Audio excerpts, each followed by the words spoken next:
எல்லாருக்கும் வணக்கம் சார். ரொம்ப பிளைண்டாக இந்த நார்மலாக நான் ரொம்ப ஆடியோ லான்ச் எதுவும் போனதில்லை. என்ன பேசுகிறதே ஐடியா இல்லை. அப்படியே ரேண்டமாக பேசுகிறதா தப்பாக இருந்தால் மன்னிச்சிருங்க.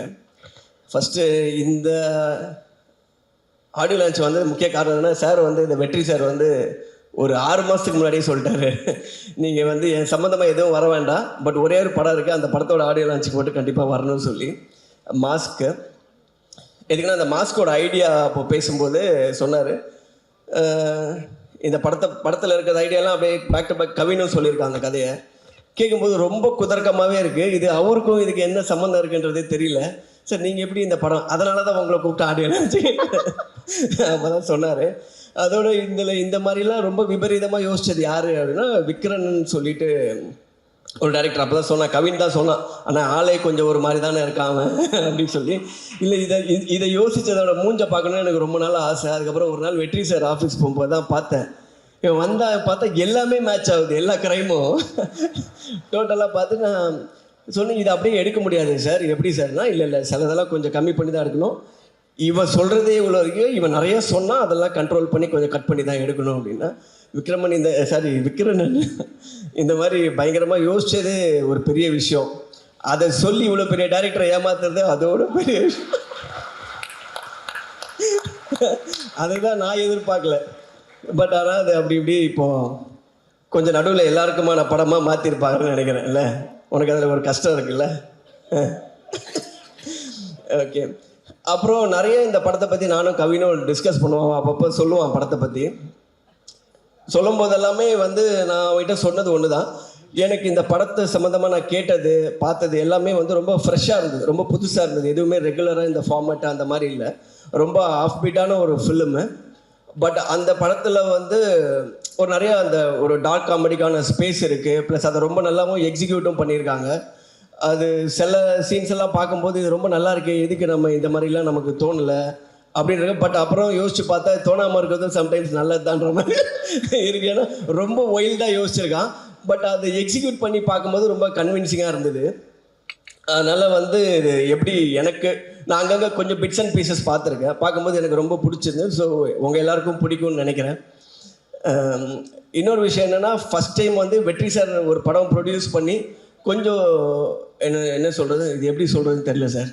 ஏன்னா ஏதாவது சொல்லி அது வேறு மாதிரி ஆகிடும். ஏன்னா கொஞ்சம் இப்போது ரொம்ப ஒரு என்டர்டெயின்மெண்ட் ஜோன் நார்மலாக ஒரு ப்ரொடியூஸ் பண்ணார்னா அதுக்குள்ளே வந்து சோஷியலி கன்சர்ன்டு ஃபிலிம்ஸ் தான் நிறையா இருக்கும், அது அந்த மாதிரி இருக்கும். இந்த படத்துலேயும் அது எட்ஜி இருக்கும்னு நினைக்கிறேன். பட் ஆனால் அதோட கொஞ்சம் ரொம்ப நிறைய என்டர்டெயின்மெண்ட் ஜாஸ்தியாக இருந்தது இந்த படம். அதனால் அதை கூப்பிட்டுட்டு இதை பற்றி என்ன நினைக்கிறீங்க அப்படி சொல்லி கேட்பார். எனக்கு இது எல்லாமே கரெக்டாக இருக்குது சார், பட் இது கவினோட ஹீரோ கேரக்டரைசேஷன் கூட ரொம்ப கிரேவாக இருக்கிற மாதிரி இருந்ததுன்னா அதெல்லாம் இவர் தான் அந்த கருப்பெல்லாம் கொஞ்சம் சரி பண்ணியிருக்காருன்னு நினைக்கிறேன். அந்த கிரேலாம் ஆக்சுவலாக அவன் பேச்சை கேட்டிருந்தா டோட்டலாகவே வந்து விக்ரன் வந்து கவினை எப்படின்னா, கவினோட ஹேட்டராக இருந்த படம் ஒரு கதை படம் எப்படி பண்ண முடியுமோ அந்த மாதிரி இருந்தது. இது டேய் இவன் யாருன்னு நல்லா விசாரிச்சுக்கோ, உனக்கு முன்னால் யாராவது வேண்டாதவன் யாராவது இருக்கானான்னு சொல்லி. அதுக்கப்புறம் நான் அதே கதையை 3rd டைம் கேட்கும்போது சார் வந்து அந்த இதெல்லாம் கட் பண்ணி பக்காவாக பண்ணியிருந்தாரு. ஸோ என்னென்னா, அவங்க ஏதோ ஒரு இன்டர்வியூவில் பார்த்தேன், ஆண்ட்ரியா மேடம் சொல்லியிருந்தாங்க, எல்லாருக்குள்ளேயுமே ஒரு பிளாக் இருக்கும், எல்லாருமே கெட்டவங்க தான் அவன் சொன்னாங்க. அவன் எல்லாமே டெய்லி ஏஞ்சி கண்ணாடி நிறையா பார்ப்பான் போல இருக்கு. அந்த மாதிரி ஆக்சுவலி எல்லா கேரக்டரும் அப்படி. பட் என்னென்னா அதோட படத்தில் இருக்க புதுசும் அதுதான் அதில் வந்து எனக்கு பிடிச்சதும் அதான். ஏன்னா நம்ம ஒரு படம்னா இவன் நல்லவன் கெட்டவன் இல்லாமல் அவன் எல்லாருமே ஒரு பாரபட்சம் பார்க்காம எல்லாரும் மூஞ்சிலே அடிச்சிருக்கான் அந்த மாதிரி. ஸோ இது வந்து ஒரு நியூ எக்ஸ்பீரியன்ஸாக இருக்கும் இந்த படம். ஸோ அஃப்கோர்ஸ் வந்து ஜிவி இருக்கும்போது அவரோட மியூசிக்கு ப்ளஸ் ஆர்டி சார் இருக்கார். இவங்க இப்போ இந்த படத்தோடு நான் ட்ரெய்லர் பார்க்கும்போது வந்து எனக்கு தெரிஞ்சு கவின் நடித்து வந்த படங்களில் இப்போ ரீசெண்டாக டெக்னிக்கலி ரொம்ப சவுண்டாக இருக்கிற ஃபிலிம் வந்து இந்த படம் தான் என்னால் அதை ஃபீல் பண்ண முடிஞ்சுது. அப்புறம் கவினோட லுக் அண்ட் எவ்ரிதிங்கும் ரொம்ப சாலிடாக இருக்குது. இன்னொரு விஷயம் கவின் பற்றி சொல்லணுன்னா, ஒரு படம் வந்து ரொம்ப கமர்ஷியலாக இது ஓடுமா ஓடாதான்றதை தாண்டி இதில் புதுசாக என்ன இருக்குது, நம்ம என்ன பண்ண முடியும், கொஞ்சம் எக்ஸ்பெரிமெண்டலாக இருந்தாலுமே அதை தைரியமாக நம்பி உள்ளே போகிறது, அடி வாங்கினாலும் வாங்கிறது, சட்டை முதுகில் எனக்கு இப்போ அவுத்து பார்த்தா நிறையா காயம் இருக்கும்னு நினைக்கிறேன். அந்த வலிக்கு மருந்து போட்டு நமக்கும் அப்படியே கை ஆறிடும் அந்த மாதிரி. பட் ஆனால் என்னன்னா இது இன்னைக்கு கொஞ்சம் ஒரு மேலே கீழே போயிட்டு வந்தாலும் நான் என்ன நினைக்கிறேன், கொஞ்சம் லாங் ஸ்டாண்டிங்காக பார்க்கும்போது இந்த எக்ஸ்பீரியன்ஸ்லாம் போக மேபி ஆஃப்டர் ஒரு 5-10 இயர்ஸ் வந்து ரொம்ப ஒரு சாலிடான பொசிஷன் வந்து சினிமாவில் இருக்கும்னு நினைக்கிறேன். ஏன்னா ஃபிலிம் பை ஃபிலிம் வந்து அவனோட ஆக்டிங்காக இருக்கட்டும், ப்ளஸ் அந்த ஒரு கதைக்குள்ளே இருக்கிற ஒரு கிராஃப்ட்டுக்குள்ளே இருக்கிற மெச்சூரிட்டி வந்து கொஞ்சம் கொஞ்சமாக டெவலப் ஆகிட்டே இருக்குது. மேபி இன்னைக்கு எப்படி வேணால் டெசிஷன்ஸ் போன படங்களுக்கு முன்னாடிலாம் மாறலாம், பட் ஆன் லாங் ரன் வந்து ரொம்ப long way to go Kavin. All the best. And Andrea ma'am of course வந்து ரொம்ப எல்லாமே சேலஞ்சிங் கேரக்டர் எடுத்து பண்ணுறீங்க, இதுலேயும் பயங்கரமான சேலஞ்ச் கொடுத்துருக்காருன்னு நினைக்கிறேன். All the best to you. And sir, Thanu sir, Kathiresan sir, எல்லாருக்கும் நன்றி. ரெட்டினோட போர்ஷன் மட்டும் நான் ஒரு 2-3 சீன் பார்த்தேன், ரொம்ப நல்லா இருந்தது. ரெட்டின் ஆக்சுவலாக நீங்கள் வந்து நடிக்கும்போது சில படத்தில் கொஞ்சம் நீங்களாகவே எதாவது பண்ணுவீங்கல்ல க்ரியேட்டிவாக, அந்த மாதிரி பண்ணி அப்பப்போ வந்து சம்டைம்ஸ் வந்து கேட்போம், யோ ஏன் இப்படி பண்ணுற நீ ஒன்று இல்லை எனக்கு அந்த டைமில் அந்த மாதிரி இருக்கும். பட் இந்த படத்தில் பார்க்கும்போது ரொம்ப கண்ட்ரோல்டாக, ரொம்ப கண்ட்ரோல் பண்ணி ரொம்ப நல்லா நடிக்க வச்சுருந்தாங்க. அந்த சீனு வந்து நான் எத்தனை வாட்டி பார்க்கும்போது எனக்கு அதே மாதிரி சிரிப்பு வந்துகிட்டே இருக்கு. அதனால் இதுக்கு அவள் இந்த படம் வச்சு இன்னும் ஒரு 3-4 படம் வந்துடும். அதோட அந்த 2-3 பேர் போட்டு தள்ளிட்டு திருப்பி இன்னொரு படம் அப்படியே போயிட்டு இருக்கு. Anyway all the best. ஒரு டீமாக வந்து இந்த படம் வந்து பெரிய சக்ஸஸ்ஃபுல்லாக வரும் அப்படின்னு சொல்லி எனக்கு தோணுது. ஸோ ஆல் த பெஸ்ட் ஒரு team. Thank you so much. Thank you sir. Vijay Sethupathi sir, வணக்கம் sir. Thank you sir. Thank you. Nelson sir, ஒரு ஃபியூ क्वेश्चंस உங்களையும்.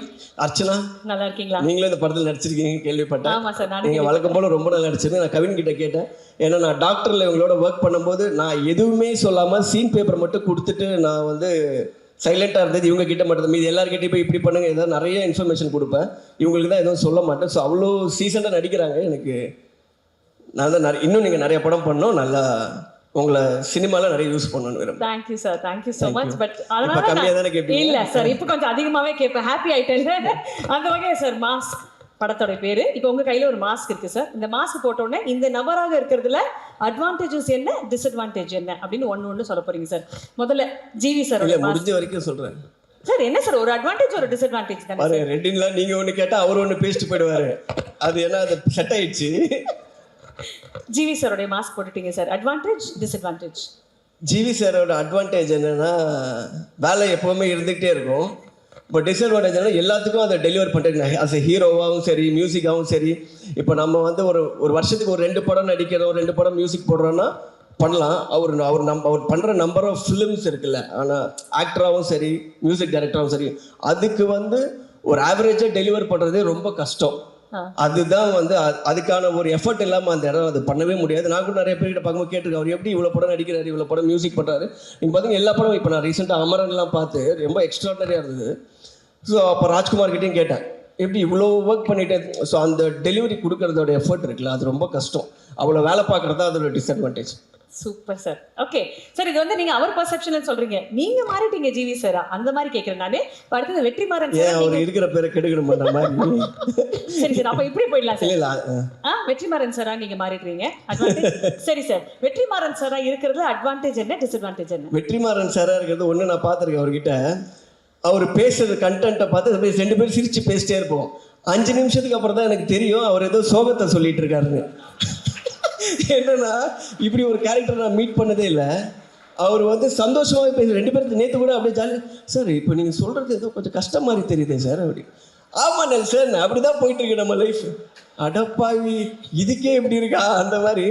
ஸோ எனக்கு வந்து அவர் ஆச்சரியம். ஃபர்ஸ்ட்லேருந்து நான் பார்க்கும்போதே வெளியில் பார்க்குறது சீரியஸாக இருக்க மாதிரி தெரியுது. நானும் அப்படி தான் நினச்சேன். உள்ளே போனால் அவர் ரொம்ப சீரியஸான பிரச்சனையவே ரொம்ப ஜாலியாக தான் பேசிகிட்டு இருப்பார். எப்போவுமே சீரியஸாக ஃபேஸ் வச்சு ரொம்ப பேசுகிறதே கம்மி தான். அவர் படம் தான் ரொம்ப டெட்லியாக இருக்கும். அதை பார்த்து டிசைட் பண்ணுறோம். பட் ஆளாக அவர் அப்படியே டோட்டலாக வேறு. And the disadvantage of being Vetri sir? டிஸ்அட்வான்டேஜா? அவரை மாதிரி யாருன்னா என்ன டிஸ்அட்வான்டேஜ் இருக்கு தெரியலையே. இது பதில் சொல்லாமல் இருக்கிறதா correct. Okay sir. Vijay Sethupathi sir? Vijay Sethupathi advantage என்னென்னா, ரொம்ப அவருக்கு அது சார் வந்து நான் பார்க்குற வரைக்கும் அவருக்கு வந்து ஆக்டிங் வந்து ஒரு லெஃப்ட் ஹேண்ட். இப்போ நான் நாளைக்கு நம்ம ஆக்டர் ஆகணும், நான் ரொம்ப வேற ஆங்கிள் தப்பாக பேசிட்டு இருக்கணும். இல்லை பரவாயில்ல சார், ஏதோ ஒன்று சார். நீங்கள் இயக்குனர் சார், நீங்கள் எப்படி பேசினாலும் ஓகே தான். இல்லை சார், அவர் அதுதான் டிமாண்ட் ரொம்ப. அவருக்கு அட்வான்டேஜ் என்னென்னா, ஆக்டராக இருந்ததுன்னா அவருக்கு ரொம்ப ஸ்கில் வந்து அப்படி லெஃப்ட் ஹேண்டில் வருது. அது ஒரு ரொம்ப எஃபர்ட்லெஸ்ஸாக வர மாதிரி தான் இருக்குது. எப்போவுமே வந்து ஒரு ஆக்டர் இப்போது சொல்கிறேன், இப்போ கவின் எடுத்துக்கணும், இப்போ ஒரு நடிக்கணும்னா அதுக்கு ஒரு ஹோம்ஒர்க் இருக்கும்ல, ஹோம்ஒர்க் இருக்குது, இப்படி பண்ணோம் அப்படி பண்ணோன்னு. பட் அவரோட பர்ஃபார்மன்ஸ் பார்க்கும்போது எனக்கு என்றைக்குமே அப்படி தோணுனதில்லை. அவர் வந்து சார் இப்படி திருப்பினா இப்படி நடிப்பார், அப்படி திருப்பினா நார்மலாக இருப்பாருன்ற மாதிரியே இருக்கும். ஸோ அந்த கிராஃப்ட் அவர் கிராஃப்ட் மேலே இருக்க கண்ட்ரோல் வந்து ஒரு மிகப்பெரிய அட்வான்டேஜாக நான் அவருக்கு பார்க்குறேன். நான் மாறினதை பற்றி நான் யோசிச்சது. ஓகே, டிஸ்அட்வான்டேஜ் கேட்கல. இப்போ நீங்க கவினா மாறிடுறீங்க சார், என்ன சார் அட்வான்டேஜ்? கவினா மாறினா ஜாலி, நிறைய அட்வான்டேஜ். சரி சார், 2 சொல்லுங்க அப்போ. இல்லை, ஒரு மாதிரி ஒரு கிளாமரான பையன். அதுக்கு மேலே சொன்னால் அவனும் மாட்டிப்பான், நானும் மாட்டிப்பேன். ஓகே சார், அது அட்வான்டேஜ். ஆண்ட்ரியா மேம் மாறினா? ஆண்ட்ரியா மேம் இருந்தால் வந்து அட்வான்டேஜ் வந்து அவங்க பாட்டு, எனக்கு அவங்க பாடுறது ரொம்ப பிடிக்கும். ஸோ எதுவாக இருந்தாலும் அப்படி இப்படி முன்ன பின்ன ஏதாவது எங்கேயாவது ஒரு சண்டை வர மாதிரி இருந்தால் கூட பாடினா கூட ஒரு நார்மலாகிடும். And disadvantage sir? டிஸ்அட்வான்டேஜ் எது இருக்கிற மாதிரி தெரியலையே. இல்லை, ஜென்யூனாகவே தெரியல. Okay, last and final sir. விக்ரன்னா? ஆமாம் சார். மேடம், ஃபுல்லாகவே டிஸ்அட்வான்டேஜ் தான். நான் விக்ரன்னு சொல்லி உள்ளே போனாலே டேய் காலை பின்னாடி விடாடுவாங்க. ஏன்னா அவன் இந்த ஆக்சுவல் ஒரிஜினல் கதையில் அவன் யோசிச்சிருந்த சீக்வன்ஸ் எல்லாம் எனக்கு வந்து சொல்லியிருக்காங்க. நான் அதெல்லாம் கேட்டேன். இதை கேட்டு தர்மடி வாங்க போகிறது கவினா, வெற்றி சாரா, இல்லை இவனா? கன்ஃபார்மாக அவன் ஓட்டிடுவான் ஃபஸ்ட்டு. அவன் அந்த அடிக்க வரும்போது க்ரௌடோட மெர்ஜ் ஆகிடுவான். அதுக்கான எல்லா பாடி லாங்குவேஜ் இருக்குது. ஸோ அதை யோசிச்சு அதை உஷாராக ஒரு வெற்றி சார் வந்து அதை எல்லாத்தையும் கரெக்ட் பண்ணி இது பண்ணிட்டாரு. தம்பி இதெல்லாம் எடுத்தால் யாருமே இருக்க முடியாது சொல்லி சிலது கண்ட்ரோல் பண்ணியிருக்காரு.